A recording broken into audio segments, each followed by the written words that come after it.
Hello everyone, and welcome to another Monster Hunter World video. This is Thegameconomist, and today we're fighting Arch-Tempered Lunastra using an insect glaive, the True Gaebog that we got from Behemoth. The goal here is mostly to do aerial damage. I do hit her a few times on the ground, but it's usually when she's knocked over. For my Palico gear, I brought the Choral Orchestra, and that's because I'm hoping to get the stamina buff from my kitty cat here, wearing the typical Oregon armor. Did you know my Palico cat, I actually made her look like my real cat? She's actually sitting right next to me while I do this commentary. It's actually pretty funny. See, I have a blue mitted ragdoll, and she likes to attack my girlfriend, well, my fiance. I actually just got engaged. She likes to attack my fiance when she sits in the cushion that normally the cat would sit in, right? She's like, no, that's my cushion. So she'll actually attack my fiance, get all territorial. And she just sits next to me all day when I'm gaming, and especially when I'm editing. It's pretty funny. She's right here right now. And yeah, so the Palico in this game looks just like her, except you can't tell because I have my Palico wear the Oregon set all the time. I don't know why I like the Oregon set. It just makes my Palico look like, I don't know, like maybe a stone golem, or maybe like some crossbreed between a rock and a snowman. It's a pretty funny look, and I enjoy it. Okay, so let's talk about fighting Lunastra, right? If you noticed, I'm going to be having two skills on this build. I'll show the build at the end. I have the crit element skill that you get from the Rathalos set. I also have the Draken armor set, the one that requires 2 pieces of armor. What is that called? Like elemental air elemental, something like that, right? Basically, you get more damage when you attack a monster with an aerial attack. So I'm pairing the two together, crit element and the Draken armor skill set, the elemental air, right? So we got both of those going on. I just got my first mount on Lunastra, and you can see I'm attacking on the ground just like I said I would. When she's knocked down, it's just too tempting to attack her on the ground, right? I technically could make a jump and then just do aerial attacks from then on, but she's not going anywhere, so I just get kind of lazy and I just want to wail on her. Oh, notice to your left, a little mandragora, is that how it's pronounced? Something like that. That's an important mushroom. That one helps you build or craft the max potions. So anytime I'm in this area, I always grab one, because you can never have enough of those, right? Okay, so I got my first knockdown on her, and I haven't used either of my mantles yet. I'm saving my mantles for a little later because I want to make sure I have a mantle prepared for when she goes into her supernova. I also want to have a mantle ready for when Teostra comes and interrupts the fight. Now, I had to do this a few times. I really did mess around with this before getting such a nice run. First of all, I had to decide on the build, I had to decide on the weapon. I was using the Ice Insect Glaive, and it was doing okay damage, but this weapon is just doing more damage, so that's exactly. Look at that. Did I hit the bottom of her tail? I think I hit the bottom of her tail there, and I got knocked down. Oh, and what you just saw me do there, rather than doing the advancing attack, the flurry in the air, you can actually jump up and just drop straight back down for heavier damage. I could be wrong about this. Correct me if I'm wrong, Insect Glaive mains. I think when you do the attack in the air where you drop straight back down, you actually do more mount damage. Am I correct about that? I suspect I am. Okay, I'm just speculating. This is all off script. We're just talking about the gameplay here. You can see I got another knockdown on her. Also, you could tell that if I wanted to, I really could just keep doing aerial attacks on her while she's knocked down. It's really not that hard. You just click the button as you're approaching her, and look at her knocking me around.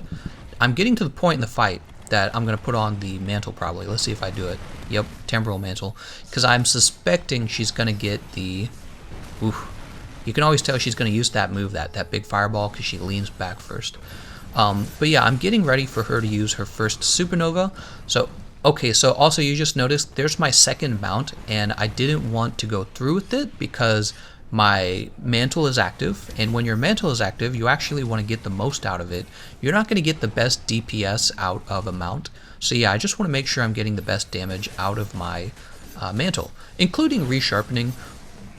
Right, like if I had it my way, I would have had a better build for weapon sharpness. Unfortunately, I just couldn't find a way to get the perfect polish skill on, and I couldn't find a way to get handicraft onto the build. It was, I don't know, maybe I'll keep messing around with the build. Maybe you guys can recommend some changes to it, or you guys can experiment with it. But this is the best I could do, and when you have your temporal mantle on, it's very easy to sharpen your weapon at that point, so that's why you see me doing that. Getting smacked by her sexy tail there. And there I am, back to smacking her in the wings. And I believe the wings take the most damage to blade weapons. I think her head and her tail are 2-star, and her wings are 3-star. So that's why you mostly see me focusing on her wings. Back when I fought Teostra, I believe I was focusing mainly on his head. So what I would do is I would try to get, I remember this, I would try to fall down right next to his head, and then I would click the button to flurry, and I would be stuck there right on his head. If I did it right, I'd be stuck there just whacking him in the head. With Lunastra, it's even easier because the moment I'm in the air above her wings, I just jump straight up and then immediately activate the flurry so that I can get some nice wing damage in. And you can see they're already breaking. So there is Teostra. I'm getting my Rocksteady Mantle on. And previously, when I was soloing Arch-Tempered Lunastra, I had the Fire Resistance Mantle. But, you know, in this case, with the aerial attacks I'm doing, I've decided I would rather have the Rocksteady Mantle in order to avoid wind pressure, which I did a really great job with wind pressure. I think if you stay more towards her tail, you're not going to get hit by the wind pressure while you're doing your aerial attacks. The only problem is when she goes into her tail whip, you then have to move closer to her head and the front of her wings. So it just takes, you know, a little bit of practice. You start to feel it as you go along. But yeah, wind pressure was an issue, and that's why I ended up bringing the Rocksteady Mantle. Here we are, Teostra and Lunastra being very annoying. I'm missing my final hits on the aerial attacks, which is why you don't see me continuing it. Like right there, I missed my final hit, so I don't get to keep attacking her. But that's okay, because I'm not taking any damage from both of them, which is always good when you can get away with that. They're very annoying. There's the bond. I was just waiting for that. You can see I jumped away because I wanted to be ready for this. And I'm going to do a leap. So when you leap like that, you avoid a little bit of the DOT. You can see the DOT is building very fast. And you can also see what I did to counteract the DOT was that I ate an Astera Jerky. Also, you'll notice that her Supernova does so much damage so fast that was one of the reasons why I didn't just go with the pure Draken build. I wanted to. I think it actually would have done more damage. But the problem is, you die so fast to Supernova with that negative fire resistance. It's really bad. You gotta have some fire resistance, and that's what I have here. I have 2 pieces of the Rathalos set, and that's counteracting some of the negative fire resistance that we get from, like, well, you can see I have 2 pieces of the Draken set, and I have 1 piece of the Arch-Tempered Valhazak set. So they're kind of offsetting each other, and then I've got the fire resistance skill. Sorry, I'm talking so much. It's so easy to mess your words up when you talk a lot. But yeah, I'm pairing that along with all of this, as well as when I ate my meal at the canteen, I got the elemental resistance as well. I feel like that's so important for fighting, especially Arch-Tempered Lunastra of all monsters. Like you'll notice, she doesn't stun the same way that Teostra does. Teostra comes in, he blows you up, and he stuns you in a few moves. Lunastra is a little bit different. She's all about that DOT, she's all about the AoE, and you're going to take a lot of elemental damage. So having the high elemental resistance, I feel like is an easy advantage, and yeah, so that's why I built it all. And here we are. I was lucky enough to be outside of the Supernova that time, so it was very easy to deal with. All I had to do was like roll once, and I was outside of it. And I'm dropping the second boulder. Be sure when you have Lunastra in this part of the fight to never miss those boulders. It's so tempting to drop it on her because you want the knockdown, you want to see the damage pop up. It's fun, right? It's fun to knock it on her.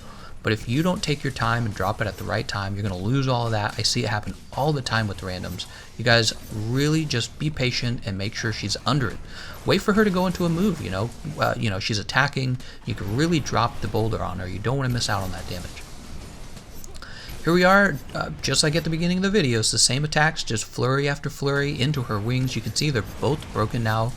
I wonder if she takes more damage after the wings are broken, similar to the way Valhazak takes more damage from Dragon Element after his parts are broken, right? Like if you want to deal dragon damage to Valhazak, first you have to break his parts. So I wonder if it works that way with the Lunastra as well. I'm not sure. If it is, then I'm at the easy point of the fight, right? Here we are with another mount. Notice I ran out of, I knew I was out of stamina and I was going to get knocked off of her. So I went ahead and just jumped off and then used one last air attack on her. And now I've got my weaponry sharpened. So that was a smart move. I'm back in the air, smacking her in the wings. It's a lot of damage, I would say. Maybe 200 if I'm going through her wings, maybe about 200 per strike if I get all of my swings in. And, oh, I remember this part of the fight. This was a tricky part of the fight. We're getting to it. Wait a second. She's about to get mean. I'm close. Oh, no, wait. I remember now. So we're close to the end now. I'm going to knock her out of the air to make sure she doesn't get away. And this is really where I lose most of my time. You'll notice we're at 10 minutes, which right off the bat, that's not like a speedrunner's time, but it's an okay time. There it is. So I flash potted her, and now she's going into her supernova, and I swear to God, I was really panicking. I was like, damn it. But I had my Farcaster. And let me give you this tip for getting out of supernova. If you're really in a pinch, use the Farcaster. It comes out sooner, right? If you try to eat a Stera Jerky, if you try to eat a Max Potion, those take longer. So go right for the Farcaster, and yes, it's going to increase the length of your run, which for some of you, if you're a speedrunner, that's not a good thing. But if you're like me and you're just trying to complete the solo, it's perfectly fine. So I panicked, brought out the Farcaster, and I got away. So yeah, if you want to know what's strongest against supernova, Farcaster. It just increases the time of your fight, though. That's the only downside. Also, when you go to camp, if you know you've still got a lot of fight left against Lunastra, be sure that you pick up another Farcaster, right? Pop into your tent, pick up another one. It'll keep you in good shape. And here I make a mistake. I accidentally shoot a second flash pod. What I meant to do was I meant to fire my Kinsect. So now I have no more flash pods. Oh, I think I did actually. I think I could have crafted more. But either way, I wasn't thinking very well. Here's another great example of me using aerial attacks on a downed Lunastra. And now I've switched to ground attacks. Okay, I take it back. Oof, look at that. Another thing that is working really well for this build is I have earplugs. You kind of have to. If you didn't have earplugs, you would be knocked out of the air. I don't know, every other jump you'd get knocked out of the air. So it's really important that you have those earplugs or this will not work. There we are, finishing off my Kinsect, my bug juices, and now for the long run down to her nest. This is, again, a big time killer. If I didn't have this section of the fight, it would have been much shorter. I think it wastes like a whole minute, right? It adds a whole minute of nothing. So two problems. I had the Farcaster and I had to run down to her nest. Yeah, I wasted a flash pod and I forgot that I had everything I needed to craft new flash pods. I just wasn't thinking because I'd only recently updated my item pouch to do that. But you can see at what point in the fight did I really have any trouble. I didn't have too much trouble. There was a little bit of risk on that last supernova, but everything else pretty easy. Here she is limping back. It's all about that fire resistance. It's about managing your mantles, using them at the right time, and then you gotta learn to just kind of dodge her moves. Earplugs helps a lot. I guess if you wanted to be really defensive, you could actually build wind pressure as well, wind pressure resistance. I didn't feel like I needed that. That's the first time I've done that right there. I used my Kinsect to set off the Mega Barrel Bombs. I just wanted to try that. I was just experimenting. I wanted to know what that looked like. And we are real close to the end now. Still smacking her wings. Come on, Lunastra. There she goes. So really, if I just crafted a new flash pod, I probably wouldn't have had to fight her in her nest at all. She was really close. I probably would have finished her off on the third flash pod. So two mistakes. I missed that flash pod. The third one, I missed it. I wasted it, and I didn't craft new ones. Here's my build. I want to thank you all for watching, and I'll see you guys next time.